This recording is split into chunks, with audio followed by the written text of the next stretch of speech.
Português Suave na Rádio Observador, a caminho do episódio número 10. Já. Ainda não é 10 hoje. Não, hoje é o 9. Sim, esta semana, episódio número 9. E isto, André Maia, não se faz sem o nosso professor, entendido de serviço e também estrela do TikTok. Muito bem. É e isso. Especialista em tudo o que é a língua portuguesa, Marco Neves. Muito bem-vindo mais uma vez. Marco, olá, como estás? Obrigado. Está tudo bem? Como é que correu a apresentação do livro? Correu tudo bem. Os lançamentos dos livros nunca são assim muito diferentes uns dos outros. Eu tenho pensado de uma forma... Mas pronto, eu estava lá com o Sam the Kid, é sempre um bocadinho diferente, é um músico no lançamento do livro. Muito giro. Correu tudo bem. Mas vocês têm uma dupla muito gira. Já não é dois, não é? Já com muito tempo. Muito bom, muito bom. Vamos avançar então e vamos, podemos dizer, direto àquilo que importa, não é? Vamos à nossa primeira rubrica, à língua nas notícias.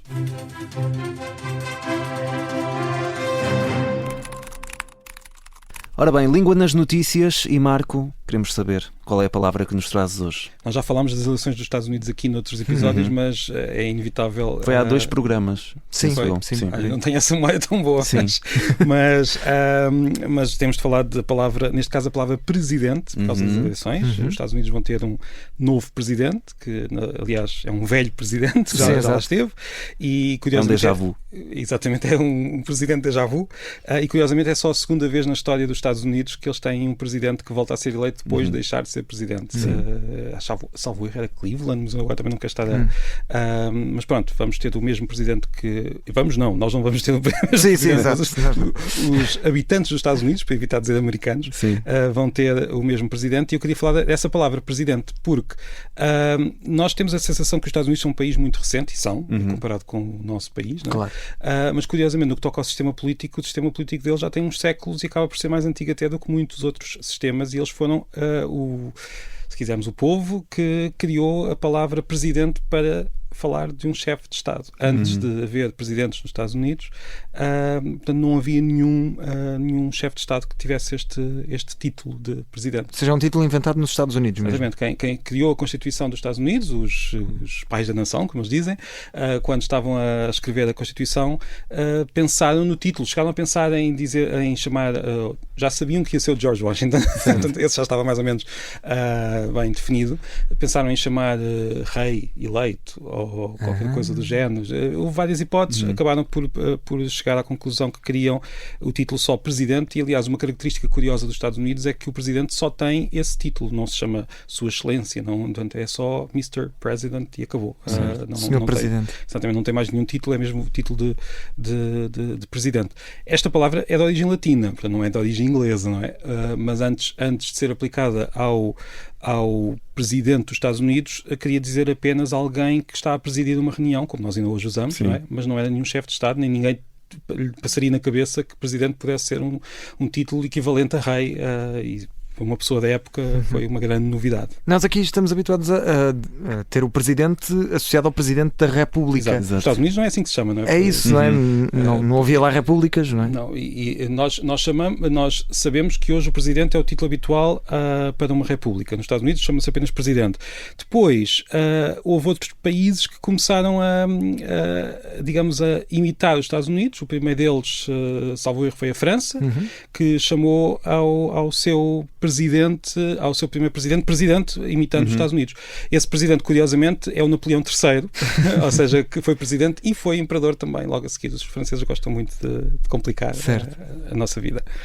E queria já agora, que estamos a falar do Napoleão III, dizer que a França tem também esta característica curiosa de ser um país que tem o primeiro presidente, em que o primeiro presidente da República foi também o último monarca.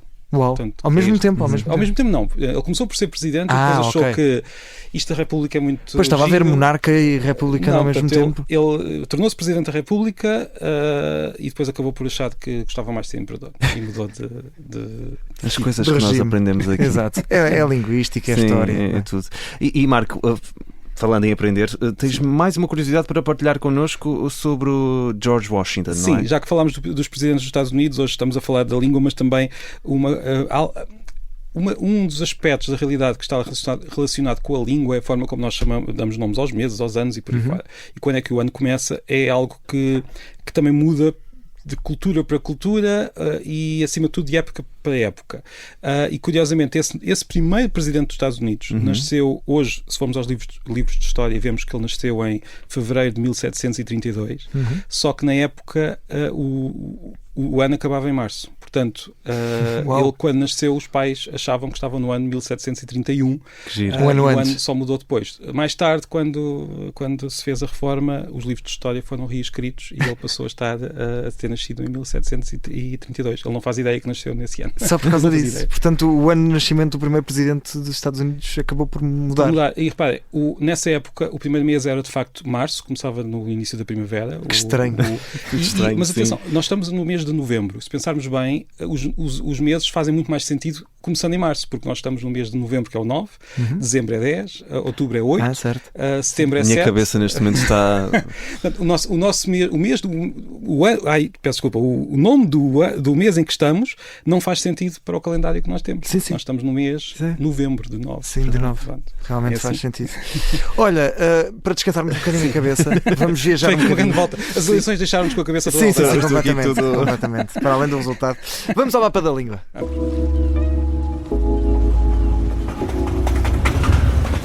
Marco, que expressões é que nos trazes hoje? Para onde é que vamos viajar? Olha, eu com isto, o lançamento do livro e mais não sei o quê, não tive tempo para ir ver nenhuma expressão, mas decidi, olha, vou aqui pedir... Vais trazer umas quantas. Vou trazer umas quantas. Vou pedir aqui a quem está no Instagram, olha, digam-me expressões do Minho. Decidi começar pelo Minho e se calhar daqui a uns episódios vamos por aí abaixo.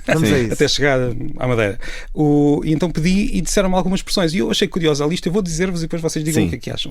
Se já tinham ouvido falar disto. A primeira expressão que me disseram foi marrafa. Já ouviram falar? Já tinha ouvido falar, sim. Não, sabes o que quer dizer? Como nome, só como nome próprio. Nunca ouvi falar. Pois, exato. Sim, também dá. Mas neste caso quer dizer franja, segundo o que me disseram as pessoas. Franja. Eu não fui investigar. Atenção, aqui estou a usar o que os... conhecimento popular. Exato, conhecimento popular. Pois mulete ou mulete, não sei, por acaso não. É provável que seja mulete, não sei porquê, e sendo norte... Essa já não sei. Não faço ideia. Segundo o que me disseram, quer dizer trigo. Esta nunca tinha ouvido falar. Pronto, será pão de mulete? Parece uma muleta, não é? Olha, mas há uma coisa que estamos a falar de pão. Há uma expressão que eu tinha quando era novo, que era o papo seco. Sim, que vocês também. Sim. Mas que nós, quando era novo, nós dizíamos tão depressa que eu pensava que se escrevia papo seco. Sim. Tudo junto. Não sei como é que vocês usavam quando eram mais novos. Quem usava mais essa expressão na altura era mais os meus avós, mas tinha a minha avó, por exemplo, dizia muito trigo. Toma aí um trigo. Pois eu usava mais papo seco. Eu só quando mais tarde vi escrito papo seco é que associei àquela expressão papo seco. Papo seco. São daquelas coisas que às vezes dizemos tão rápido que nem conseguimos aquelas perceber. Músicas que nós ouvimos e que pensamos que a letra é de uma certa maneira. Agora, em vez de dizer toma um trigo, podes dizer toma uma mulete. Uma é um mulete? Uma pergunta. É capaz de ser o Minho. Temos de fazer uma... Malta do Minho, ajudem-nos. Tens mais? Temos a dala, que é a pia de lavar a louça. Uma dala. Nunca chegaria lá. Também não. Acadar. Essa também não. Para apanhar, sabes? Essa sabes? João sabe. O que é acadar? Acadar é apanhar. Apanhar. E depois temos três que eu acho que uma grande parte do país conhece. Apesar de os minhotos me terem dito que era típica do Minho, é que nós às vezes também pensamos que as coisas são típicas e depois o resto do país também conhece. Temos acha, que será um pedaço de madeira, mas todos nós dizemos deitar achas para a fogueira. Claro. Eu lá em São João da Madeira, das pessoas que eu conheço e daquelas que têm um contacto, não é? Também não vou aqui generalizar, muitas pessoas dizem aixa. Pode já ser aqui uma variante e também a ver com a questão da pronúncia, não sei. Nós no fundo pegamos nas vogais, os portugueses todos, e portugueses e outros falantes de português noutros países, nós pegamos nas vogais e fazemos com elas coisas que as vogais anteriores não imaginariam. Por exemplo, nós sabemos que temos igreja escrito com igreja. Portanto, há muita coisa, as vogais andam sempre a navegar um pouco para lá daquilo que nós pensamos. Mas ainda tenho mais duas. Bacurada. Acho que todos nós conhecemos que é uma asneira. E a dar com pau, muita quantidade. Há expressões populares a dar com pau em todo o país, mas estas eu não associaria ao Minho. Eu uso muito a dar com pau. E podem dizer, também não associamos ao Minho, mas se calhar começou no Minho. Mas isso vamos a ver bem. Se calhar o que podemos dizer aqui é que tem muito mais graça ouvir uma pessoa do Minho a dizer isto. Isto aqui eu posso comprovar. Mas, Marco, vamos aqui a uma grande luta. É uma grande luta e é assim, eu quero genuinamente que para um ponto digas, final nisto. que eu tenho razão. Mas eu não vou poder resolver o problema. Mas diz lá qual é o problema. Vamos. Primeiro, chegou por e-mail, não Sim. é? Mas já é uma dúvida que temos há Sim. muito tempo. Foi o nosso Sim. ouvinte. Aliás, eu chateio muitas vezes aqui com Sim, as sim, é pessoas de verdade. Lisboa que insistem em dizer que o ténis É um é desporto. ténis e não é sapatilha.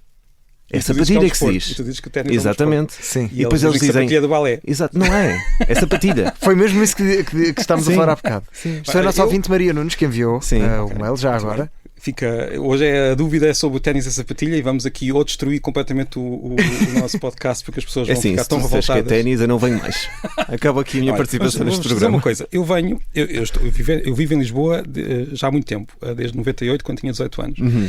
E conheço muitas pessoas do Norte e já ouvi esta história há muito tempo. Mas eu vivo em Lisboa, mas venho de Peniche. E em Sim. Peniche eu penso que nós estamos na zona de transição, porque eu ouvi as duas palavras. Nós usávamos as duas palavras, sapatilha e ténis, sem qualquer. Eu só percebi que havia um problema Quando vieste a Lisboa. Lisboa e escapou-me uma sapatilha e começou tudo aos gritos a dizer que não é sapatilha, é ténis. Sapatilha é para a ginástica. Mas eu já ouvia ténis, ou seja, eu conhecia o ténis. O que depois temos ainda um problema de qual é que é o singular da palavra, mas isso Sim. fica para outro dia. Isso fica para outro dia. Sim, há pessoas que dizem ténis. Sim, mas isso fica para outro dia. Epá, a questão é que quando as pessoas dizem ténis é um desporto, a verdade é que nós temos palavras com vários sentidos. E quando dizem que sapatilhas é para o. Portanto, isto é simplesmente um regionalismo, não há muito mais a dizer. No Norte diz Ou sapatilhas. seja, estão as duas certas. Exato, desculpem lá, eu sei que vocês Mas eu posso, então posso continuar muito a dizer que está anticlimático. certo. Sim. Mas também estás errado ao mesmo tempo. Não, mas o problema é que as pessoas querem mesmo decidiste e vai ter de ser assim para o país todo e não é paciência. Olha, sapatilhas quer dizer algo para o balé cá em Lisboa, mas no Norte não. E o Norte aqui é muito largo, atenção. Sim, claro. Não é o Norte. Aliás, como tu estavas a dizer, o Norte neste caso é a partir de Peniche. Sim, não é? exato. Ou até talvez um bocadinho mais baixo, não Pois, sei, exato. mas eu até desconfio que tem muito que ver também com zonas urbanas, zonas rurais. certo. Portanto, o mapa das sapatilhas e do ténis se calhar é mais complexo do que nós Em pensamos. representação dos nossos ouvintes do Norte, posso garantir aqui que em Lisboa vou continuar a dizer sapatilhas com muito orgulho. Era muito bem. Mas É há uma daquelas palavra que tu usas, expressões. de propósito, cá em Não uso de Lisboa. propósito. Não, mas outra que tu gostas de usar. Não sei, por acaso agora não me estou a lembrar assim de nenhuma. Por exemplo, em relação, chegas a um café, alguma forma de pedir O fino, bolo, não é? bolo, Continuo a fino dizer imperial. fino, não digo imperial. Pronto, essa é uma delas. Aliás, já tive uma discussão em plena altura de Santos Populares com o senhor que me estava. Não foi uma discussão, foi ali uma troca de palavras sim. em que o senhor dizia que não me ia servir enquanto eu não dissesse imperial. E tu disseste? E acabámos Tu com pegaste o numa senhor. sapatilha.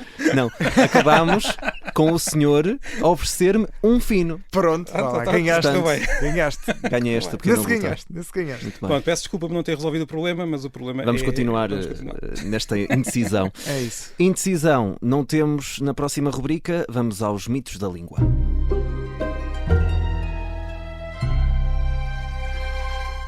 E Marco, queremos saber qual é o mito que nos trazes hoje. É um mito que é muito estranho porque eu tenho a impressão que não há ninguém no nosso país que acredite neste mito, mas eu recebi algumas mensagens de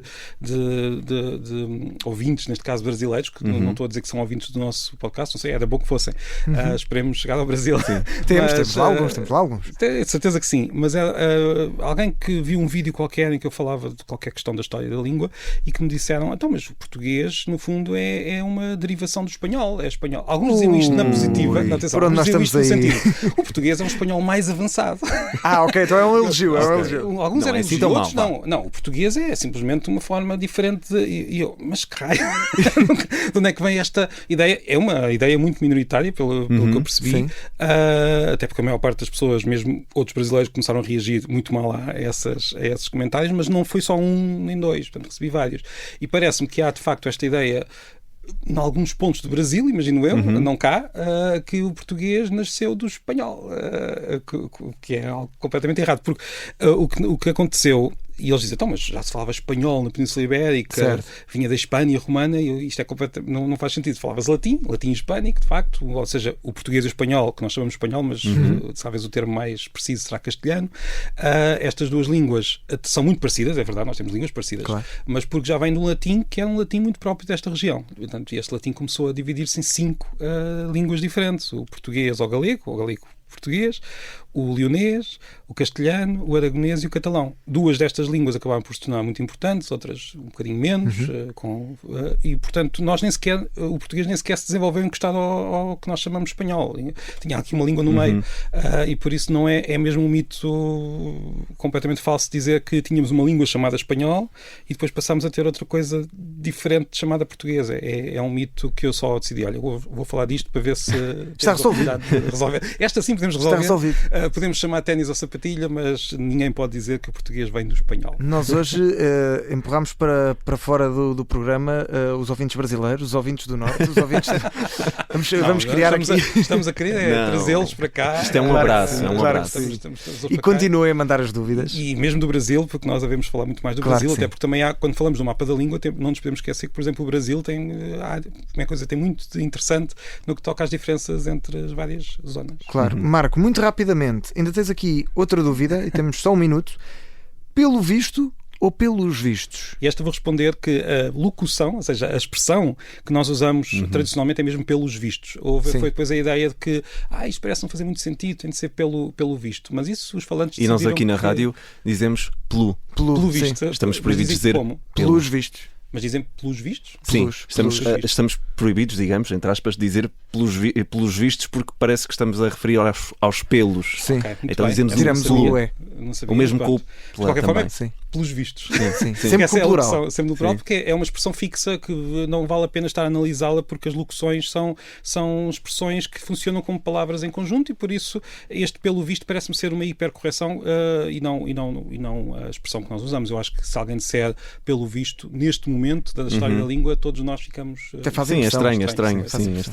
Está respondido. Está respondido e já sabe que podem enviar as dúvidas para portuguesuave@observador.pt. Português e suave com os 2 S e sem o acento circunflexo, portanto, português suave. Faz isto tão bem. @observador.pt. Obrigado e para a semana trazemos mais. É isso mesmo. Até para a semana, Marco. Até para a semana.